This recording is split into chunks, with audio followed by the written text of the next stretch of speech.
happy to welcome our visitors here this morning. We're glad that you could join us, and we'd love to get to know more about you after the service. If you haven't already, please stop by the newcomer table at Robinson Lounge so that we can add you to our e-list, and be sure to invite you to all the different programs and events we have happening here at Princeton. Today is a wonderfully busy day. After the service, there's a lot going on after worship.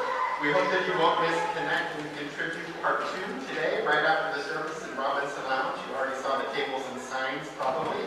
You can learn about key ministries and committees like racial justice, rainbow, stewardship, leadership development and nominating, and the Board of Trustees. You can explore ways to get involved and become more deeply connected to our community. And in particular, at the Racial Justice Ministry table, you can learn more about continuing conversations on race, a community event hosted by the wonderful group Not in Our Town, Princeton. That is tomorrow night, so stop by the Racial Justice Ministry table today to learn more about that important and very, very well-received series. And of course, after worship today, we also have a brunch. We thank our Women's Alliance for hosting this delicious way for us to get to know each other a little better. Your contribution for brunch will go to support the grants that the Women's Alliance gives out every spring to groups that serve the needs of women and children globally. Great meal, lots of friends, all to raise money for important groups, so that's right after the service. So we hope you'll enjoy Connect and Contribute and the brunch. And if you plan on attending our Pathways to Membership series that also starts today, we're going to start that a little bit later to make room for the brunch and Connect and Contribute. So we'll start that around 12:15 or 12:30. We'll still end on time. There's 3 sessions in Pathways to Membership, so we'll make up what we don't get to today. But we'll start that around 12:15 or 12:30 in the Murray Room. We hope to see you there. We also are pleased to let you know that our Caring for Our Neighbors Social Justice Ministry is this month coordinating again our annual Gather and Give food drive to support the community food banks of Arm in Arm. We will be collecting the food on Sunday, November 23rd. So we hope that you'll bring some food items that we can use to stock those food pantries. The need is always great this time of year, but in today's time it's even greater right now, so we're hoping to get a great big giant food offering to Arm in Arm this year. As you leave, you'll receive lists of the kind of supplies that they really need. And one kind of supply that they don't really need is cranberry sauce. I say every year, because sometimes you hear me when I say this, that you think I'm saying I don't like cranberry sauce. I love cranberry sauce. I'll eat it straight out of the can. That's not what this is about. They just have a ton of cranberry sauce. So green beans, corn, but something else in the canned food aisle that they do need there. But there's a list. You'll get it today after worship, and next week after worship too, so that we can get them the supplies that we need. And we'll also just quickly draw your attention in happenings to the announcement about families with children in our Children and Youth program. That program is next Sunday after worship, November 9th in the Founders Room. Families with children in our CYRE program are invited to gather to share thoughts about what brings you to Union Princeton and how we can better serve you. This is being coordinated by our wonderful committee on ministry, snacks provided, child care provided, everything you need to attend that program. So that's next Sunday after worship, and the announcement tells you how to sign up for it. And now with open minds and loving hearts, and with the ancestors' blessings and tomorrow's promise, let us worship together in peace and unity.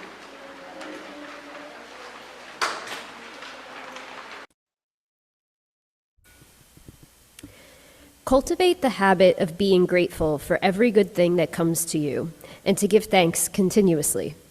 And because all things have contributed to your advancement, you should include all things in your gratitude. Ralph Waldo Emerson. And now let's join together in our unison affirmation.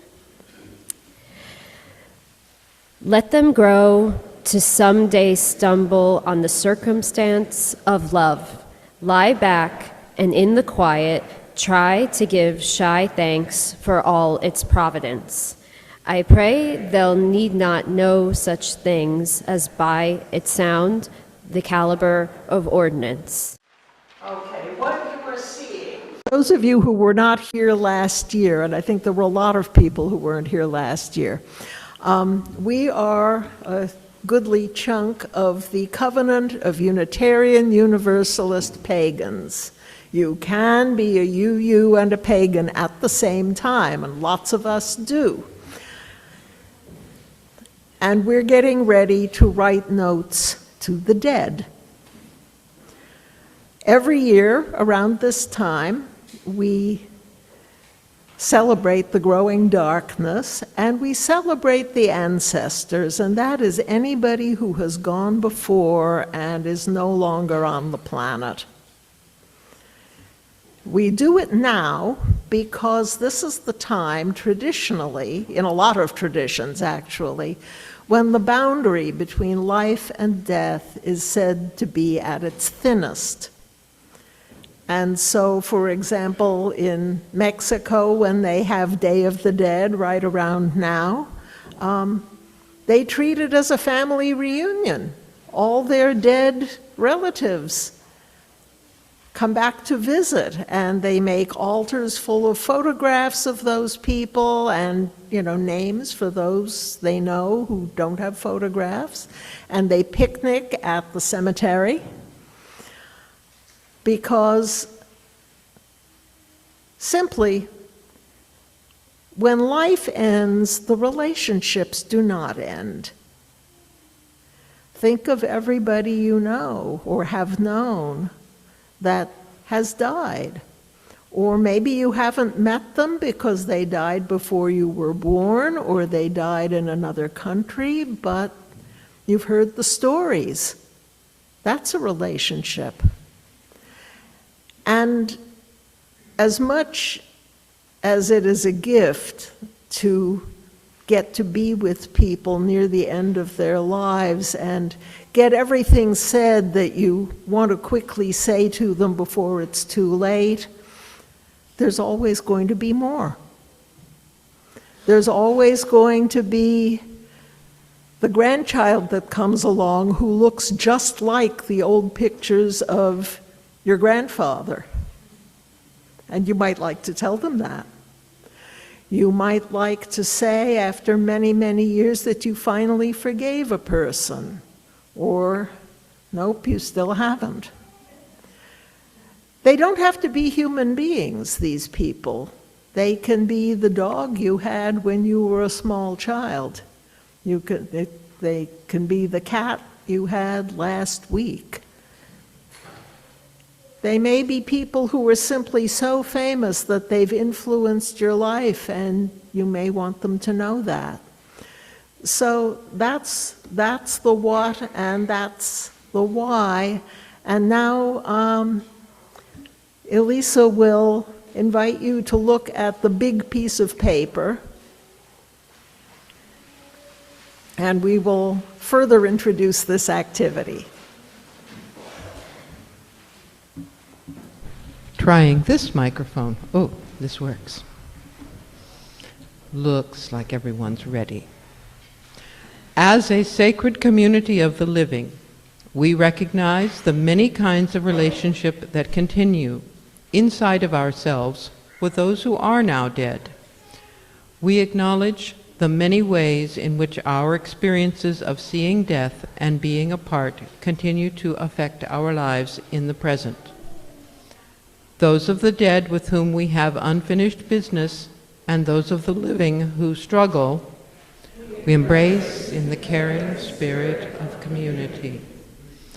Those who are our beloved dead, and those of the living whom we love, we embrace in the caring spirit of community.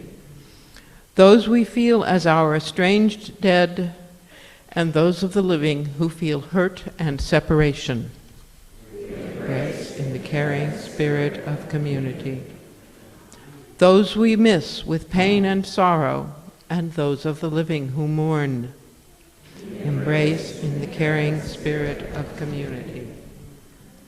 Those for whom we feel some guilt, and those of the living who carry regret, we embrace in the caring spirit of community.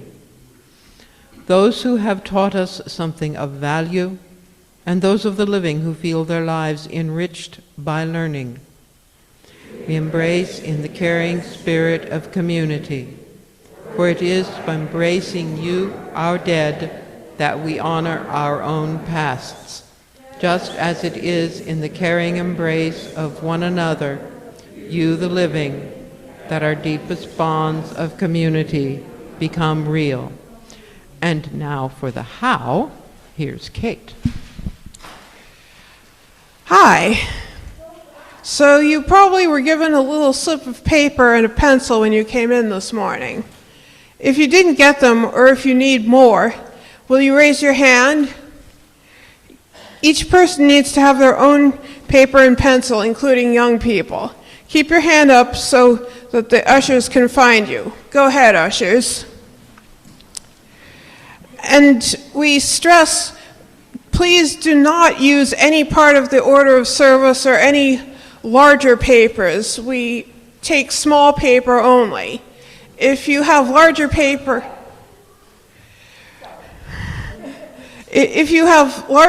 you would like to use, we ask that you use it at home. That's right. Once you've received your paper and pencil, Sue will start playing some music, and while she plays, you'll have a few minutes to write a message to someone important to you who is dead. It may be a human or an animal, and doesn't have to be someone you knew personally, as Eva was indicating before. Anyone for whom you have strong feelings or who has influenced your life in any way is acceptable in these notes. It could be someone who has died recently, or it could be someone who has been dead for a long time, or anywhere in between. And what you put on your paper might be a word or a phrase, or it might be a quick sketch or a tiny drawing or just a squiggle. It might be that you just kiss the paper, or make a face at it, or any sort of gesture towards it, or you could whisper something into it, but in a whisper, please. And your note doesn't have to be perfect or even finished. Just make enough of a note so that whoever it's intended for will know what it means. It's totally up to you, because no one living except you will ever see what's on your paper. And it doesn't even matter if you don't have anything nice to say to whomever. Many of you might, but if you need to address something that has been bothering you, you can be as open about it as you see fit. Any feeling or combination of feelings is okay to express here. It is your message, so you get to say. And so you'll have a few minutes to write your note while the music is playing, and then we will invite you row by row to bring your note forward. Eileen will direct you, and drop it into the fire so that the flames can carry it from this world to the next, or wherever you intend. Or you may choose to take your note home and do something more private. You could bury it, flush it, or throw it in the trash, recycling, compost, anything else you can think of. Do whatever you will with it. Again, it is your message.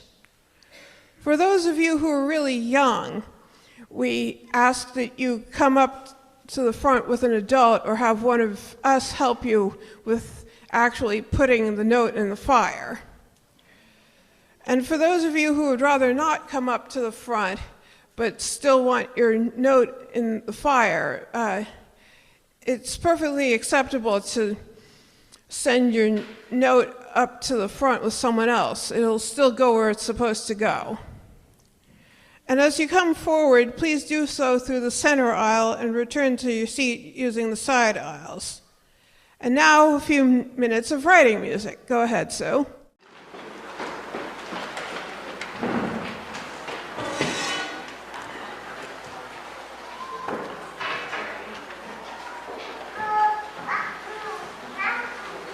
Once more to the big piece of paper at the bottom.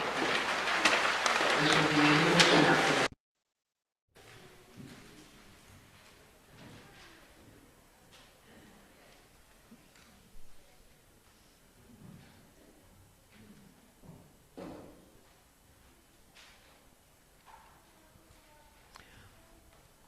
By swift or by slow, These messages go.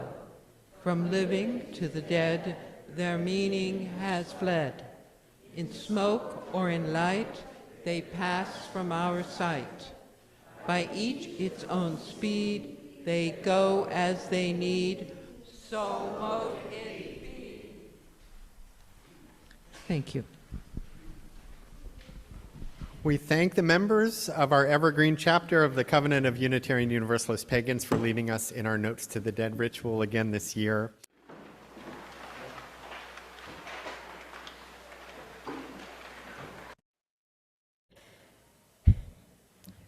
When my grandmother came to America from Naples, Italy in 1955, she arrived with many dreams of what her life could be here. But one stands out to me the most. To own her own home, nothing grand or lavish, but a home that she and her husband, my grandfather Achille, and their soon-to-be son, my father, could call their own. Perhaps they would have a yard with a white picket fence, the embodiment of the quintessential American dream. But for the time being, though, home was a 3-room apartment above my grandfather's jewelry store in Jersey City, a modest but steady anchor in a new country where this young family could weather the vicissitudes of daily life. On her immigration papers, my grandmother, Gaitanina, was listed as being around 4 foot 11 inches tall and weighing about 70 pounds. Yeah, she was really small. That's when she arrived in America in her early 20s. One could be forgiven for thinking that Gaitanina would fit the diminutive form that her name suggests. In Italian, Ina at the end of something means little. But the legends say otherwise. According to those who knew her, she was a force to be reckoned with. Cousins and family friends would tell of a woman whose cooking would bring folks from across the neighborhood, and she always had enough to share. Her sisters would tell of a woman who suffered no fools, and who could end family arguments with her presence in the room alone. My father would tell stories of a woman whose love was deeper and more fully known than seems imaginable. She wanted to grow her family and always dreamed of having a baby girl that she could love and dote on as much as she did her son. Her spirit was so contagious that one story recounts of how she charmed and won the affections of the stranger in the hospital room next to hers at the New York hospital in the late 1970s. The man turned out to be the former Shah of Iran, who was being treated for cancer at the same time as her, but in secret. Later stories tell of how the line processing into the funeral home stretched around the block for almost a full mile when she passed away in June 1981 at age 49. It's no wonder then that I have always felt anger and sadness that I never had the chance to meet her. As a child, I would see so many of my friends being doted on by their grandparents, and I could hardly imagine what kind of love I might have known and felt in the embrace of my own grandmother. For context, of the 4 grandparents etched into our family tree, only one lived to see past my 6th birthday. When other kids would complain about having to spend time at their grandparents' houses, I would silently scoff at them, wishing they knew how grateful they should be to have grandparents at all. And that was the lesson at the end of the day, this comparative suffering that we're all guilty of engaging in. We dictate to each other what we should and should not be grateful for based on whatever it is we have or are missing from our lives. But grief and loss are not so easily categorized. Yes, it's true that I never met my grandmother, and that has always been a profound loss. I don't know what her favorite color was, or if she had a favorite movie. I don't know if she preferred spring or summer, coffee or tea. I don't know what her voice sounded like. But to be grateful for your life, you have to be grateful for all of it, even the difficult parts. And so I sought the stories that brought this woman to life. I now know that everyone who knew her wanted to be in her orbit. People who were lucky enough to cross her path while she was alive tell me how grateful they were to have known her. Her kindness shines through the people whose lives she touched and who have touched mine in kind. It is a gift that has been passed down from her to me regardless of the gap in time that separates us. People tell me how I am the spitting image of her, not just in stature, face structure, but in fierce, compassionate spirit as well. And maybe this is her legacy. Because of her, I know how to give and receive kindness, to never take relationships for granted. Because of her, I know how to be grateful for everything. As a child, I always believed that if I tried hard enough, like they told me in Catholic schools, or CCD, I didn't go to Catholic school, that I could see spirits or angels if I tried hard enough, if I prayed hard enough, but it never happened for me. But in my late 20s, my grandmother did visit me once, in a dream. After her sister, my family's beloved great Aunt Tina, passed away, I dreamed that I stood on the grass in front of an old Victorian house. I could see into the window, but I couldn't enter the house. I knew I couldn't go in.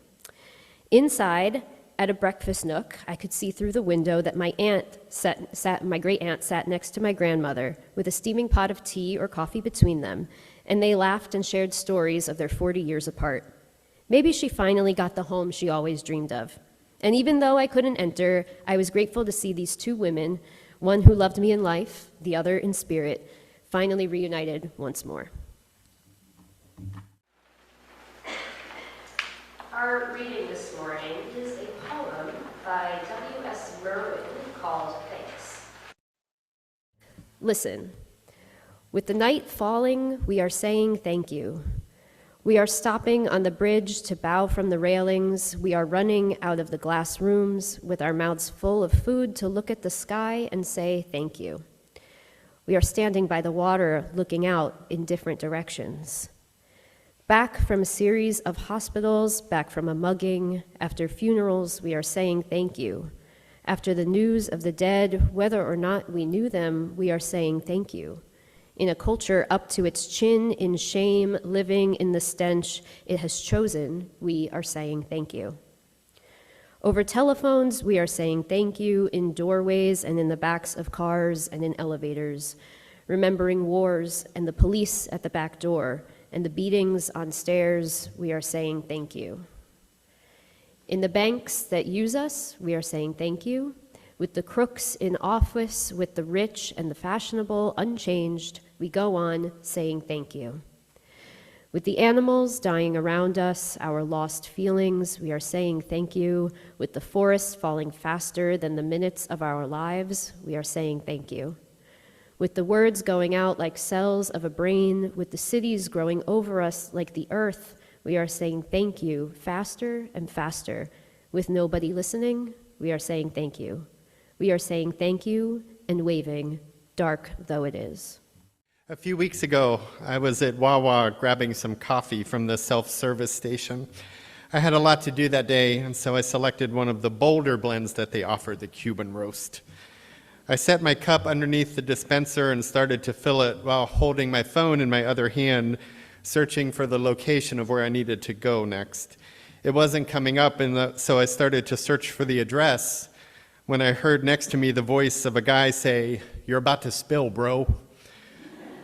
I looked at him, looked at my coffee, and saw that indeed I was a bro about to spill. I had been filling the cup the whole time I was doing something else. The coffee was right up to the edge of the cup. I'm not sure how it didn't spill, to be honest. I wouldn't have thought you could get a cup quite that full. There's a scientist or two in the room right now, I'm sure, who understands how all that works, but that's not me. I just marveled for a second that all the coffee was still even the cup, even though it seemed like there was a bubble above the top of the cup with coffee in it. I then uttered something unsuitable for the pulpit of Channing and Emerson before thanking the bro who was watching out for me. And then I didn't know what to do. There was no place at that counter to pour out a little. The place to do that was behind me at the counter where you add a little sugar and whatever else you want. That place was both very close and very far away. And so I slowly lifted the cup and began to turn. I noticed then that a surreptitious audience had formed. They were all watching, even though they were trying not to be noticed watching. I would have preferred the watching just be out in the open, maybe even with some encouragement.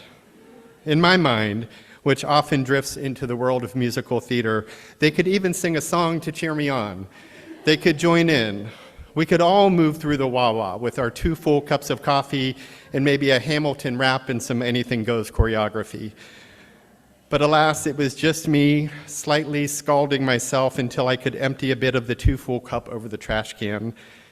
I received not even applause from my audience, though I had burned for their enjoyment. Yet again, real life fails to live up to the world of musical theater. The cup was too full and some had to be poured out, such is often the lesson we learn about ourselves when we are overcommitted and overpromised. When we take on too much or have too much put upon us, something spills out, one way or the other.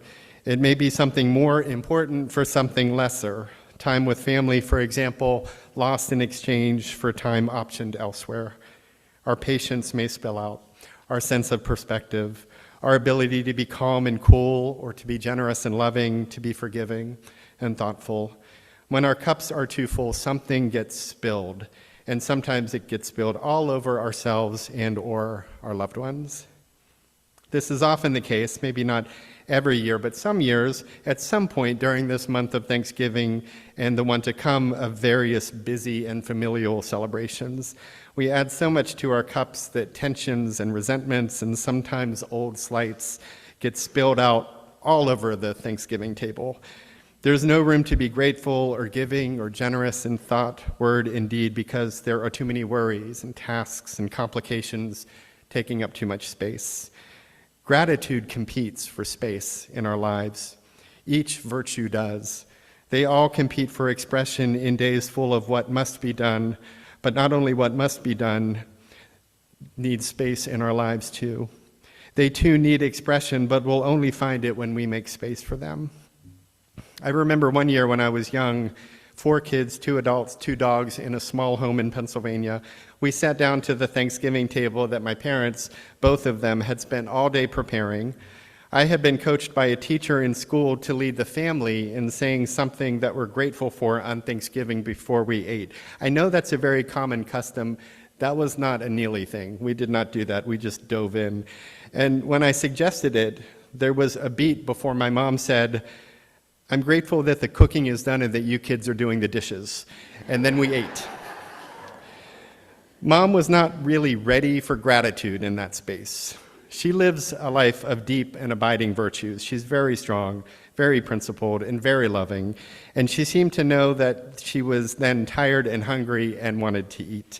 Gratitude would come later, for then it was a time for stuffing and cranberries. And it did come later, though. It came when we had pie.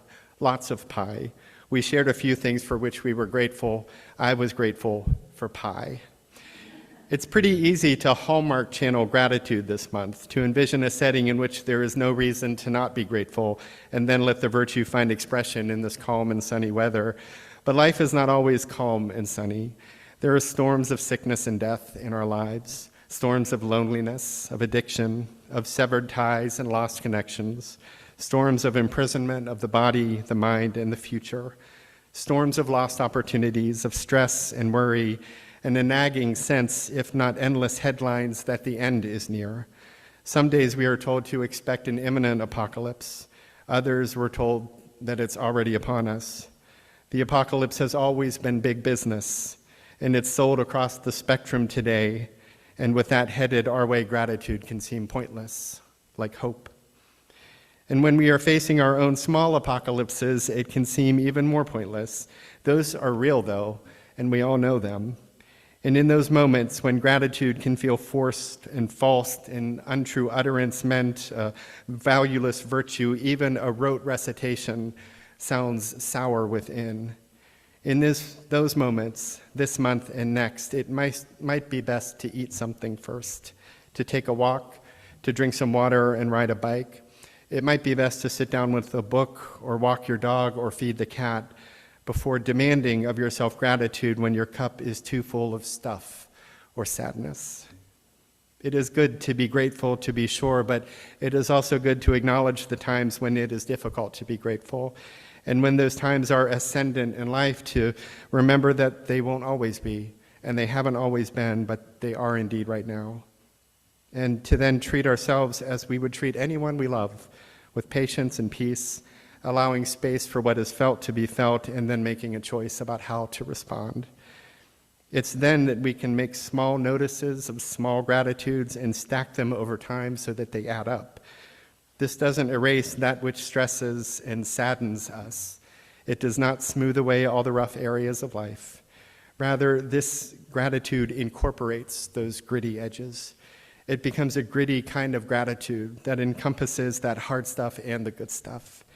It's a gratitude of agency and of grace, the kind we sometimes cultivate with intention and practice, and the kind that we are sometimes just gifted with.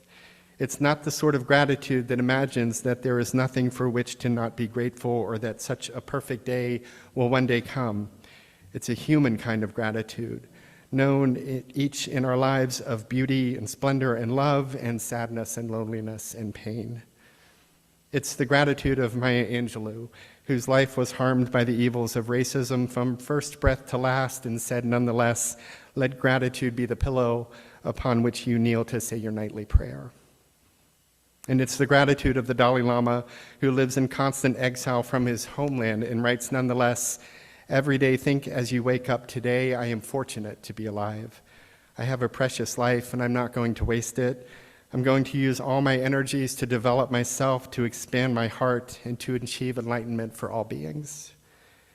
And it's the gratitude of W.E.B. Du Bois, who knew firsthand the evils of deadly racism and yet still prayed, "Give us thankful hearts in this season of Thanksgiving. May we be thankful for health and strength, for sun and rain and peace. Let us seize the day and the opportunity and strive for that greatness of spirit that measures life not by its disappointments, but by its possibilities. And let us ever remember that true gratitude and appreciation shows itself neither in independence nor satisfaction, but passes the gift joyfully on in larger and better form." Each of these three turned experiences of gratitude into a practice of thanksgiving, in which each, through her writing and his faith and politics and his study and activism, named gratitude in their lives and then lived lives that fed others. Brother David Stendhal Rast, a spiritual writer who has authored many pieces on gratitude, described this dynamic as two branches of gratitude. One is gratefulness and the other is thanksgiving. They can be thought of as a single bowl that is your life. So he describes it as branches, but forget that. Just think of it as a single bowl or a coffee cup, since that's the theme. Expect that it's the kind of cup that you want to be so full that it spills over. Being grateful fills the coffee cup, friends, family, purpose, peace, health, etc. And when the cup becomes full, it eventually spills over and transforms from being grateful into being thanksgiving. The thanksgiving is then given to the world at that point. It feeds and fuels blessings in other people's lives. Being grateful is inner work. Practicing thanksgiving is relational. The idea is that once we are full, we have no choice but to give, which is the root of thanksgiving, to give thanks to something else. The holy or the human, it doesn't really matter as long as we are thanking something other than us for the blessings that have found us. It need not be about praise of the holy as much as it can be about expressing humility as a check on our pride, an acknowledgement that something beyond us is the reason for us, and for that we should give thanks. Thanksgiving need not be a practice directed toward any particular other. It can just be lifted to the skies or sunk into the earth. It can be whispered into moving waters or inhaled in the steam over one's morning tea or coffee. And it can always be voiced alongside the awareness of lives ringed and sometimes centered in that for which we are just not grateful, not now, and perhaps not ever. Gratitude need not deny those realities and would be dumb to try. Instead, gratitude lives alongside of them, becoming textured by the uneven spots of life, but still finding expression when we allow it some space to breathe. Gratitude becomes a gritty expression of what is good, even when much is bad. And even in just that utterance becomes an act of thanksgiving for the world to witness. It's this gratitude that becomes more transforming than the Hallmark kind. It's this gratitude, whispered in times of grief, touched with fingertips wet with tears, breathed in a pause between words of anger, that meets many where we are, not always, but sometimes, for all of us. This little bit of gratitude is profoundly important. And that's where I think the cup of gratitude imagery lacks imagination. Your cup doesn't have to be over full to give thanks to the world. You don't have to be so full of gratitude that your only option is to bless the world with thanksgiving. I don't even know what that kind of life would look like, but I do strongly suspect that I've never met anyone who lives it, not all the time, not even most of the time. In glimpses we do, in flashes of beauty and meaning and abundant life and spirit and passion, sure. We're all on the mountaintop sometimes, but we're not usually there. And we're all in valleys sometimes, but not always. Most of the time we're right here with one another, grateful but not overfull, kind of sad, but still going. We may be abundantly grateful from time to time, but in the day-to-day, no, there's too much to do, there's too much to worry about, and we're always spilling everything. Everyone is. Maybe those people watching me in Wawa were doing so because they've all been in that same situation, and they wanted to see how I navigated it. We're all spilling stuff all over the place. We're all making messes and are unsure of how to clean things up. And we're all alive and here together, a people of love who proclaim that every single other person on this earth is of the same love. And we can witness to the joy and share the sorrows and be grateful for one another in this common journey. For there is always that we are not alone and we are never, ever unloved. We can lament as we need and be grateful as we are and make the space for each to be accompanied through it all. That guy said to me, "You're about to spill, bro."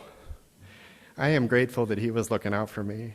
I am his bro, and he is mine. And all those other coffee drinkers, we too are siblings in life, all making messes, all cleaning things up, all doing our best. We're all imperfect, but we're all more good than bad, and all here, living the one lives we have, and trying to love and help others and be happy together. We all have one shot at this. Praise be. Let us be grateful for that, even when the coffee does spill. May it be so, and amen. And at the end of our hour, we extinguish our chalice, knowing that its light stays with us until we gather again. Go forth grateful for the moments before you, the breath within you, the people among you, and the Spirit guiding you through lives of love and kindness. And go forth knowing that you are held always and always with everyone else by that great love of no beginning and never ending.